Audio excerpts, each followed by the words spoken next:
Hey, this is Angel from Kia of Augusta. In front of us, we have. Hey, Ms. Palmer, when you walked in at Kia of Augusta, what were your true expectations, man? Well, to be honest, I thought I was going to get turned down. I didn't know I was going to get the car that I wanted. I thought I was going to get a downgraded car. I didn't have no credit, none of that.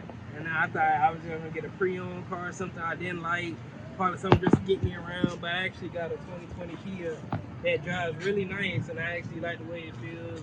I got that vibe with it. I like it. But Angel actually hooked me up with it.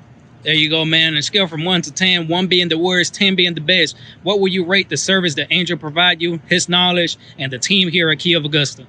Well, Angel, actually, I believe it was a 10 because the service he gave me, it was probably no longer than an hour, probably a little, probably an hour and 10, hour and 15, but an hour and 15, he got me the car that I wanted, 2020 Kia, like I said, but it's a really nice car.